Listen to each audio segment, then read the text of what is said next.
Have I ever told you how much I love figs? These Desert King figs are so stinking good. Welcome to A Simple Life. I hope you enjoy yourself.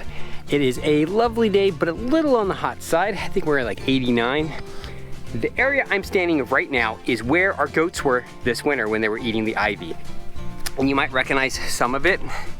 Here's the road right here going down. Fence went all the way down the side, and I'll put a little image of that.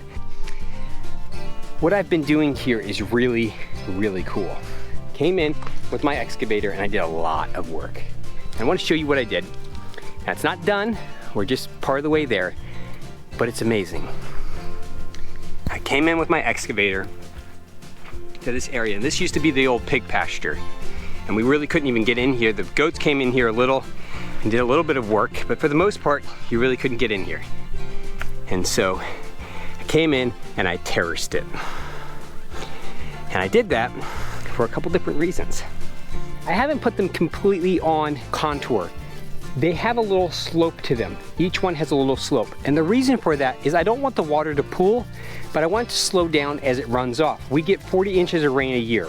And so with that 40 inches of rain a year, I really don't want it all just rushing down these ravines, which is pretty much what has happened in the past. It just rushes down the ravine. I'm not specifically using a key line type of a design methodology, but I have it in mind. And so when I did these, I wanted to make sure that I had a little bit of a slope on the ends, so that way the water would slow down as it was dropped on the ground, with the idea that if it slows down, more will be soaked in. The big reason is I want to extend my fig area.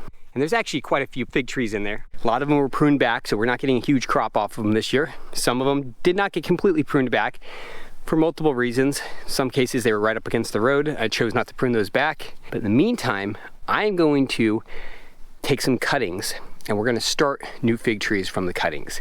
And I'll show you what that looks like, and that's gonna be another video, because it's a pretty cool process. We'll have trees that'll be growing next year. We won't get fruit off of them for a whole nother year, but we'll have time for them to start being established. Now, why did I put my figs on the north side?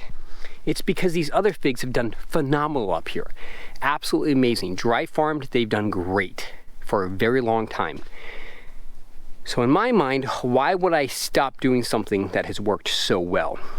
How do I know that putting them on the southwest side doesn't work? Well, because we have trees there. They weren't flourishing there. Basically, we're gonna have to go above and beyond than what we have to here, which is nothing. We have to do nothing for these trees. These trees just do great, and they give us a beautiful crop. These are the fig trees that are next to Herman's cabin.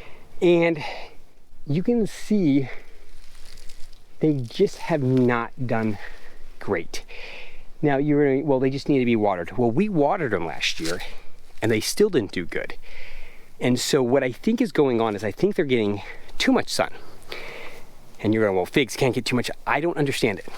I am not, by any stretch of the imaginations, the person that knows everything about figs. I'm looking at the figs on my property and I'm seeing some very different outcomes.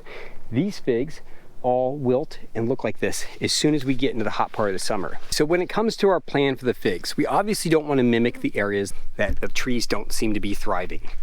But I think it would be smart to try to mimic the areas that are doing wonderful. And what's the difference between those two areas? Well, I think sun exposure is one of them. I can't promise that that's the biggest one, but I think it's one of them. The other one I think is ground cover. There's almost like a year-round cover crop there.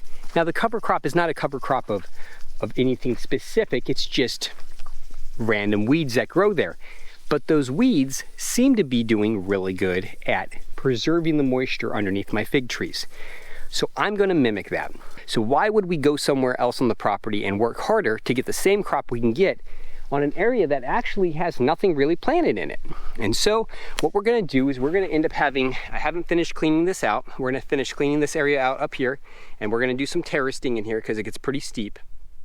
And we're gonna terrace that, and we're gonna put more fig trees there, and we're gonna put fig trees all the way along here and up there where the sprinklers going. And what I did a couple weeks ago, I came in here, I terraced this all out, and then I came in, I put a cover crop in. This is oat, wheat, and a ryegrass cover crop.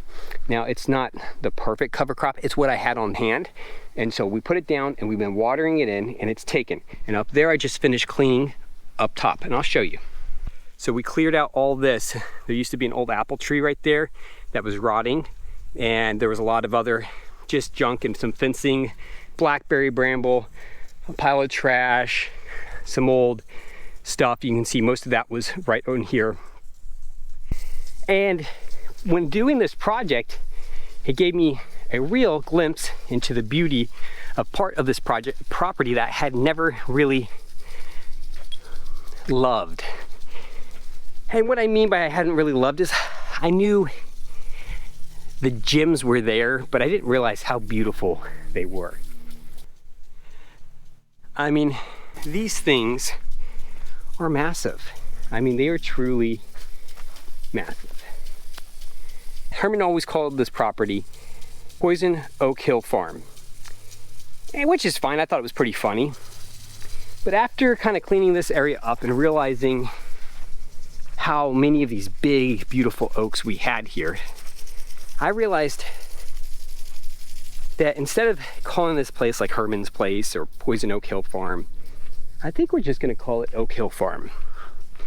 I think that is the name that has set best with me.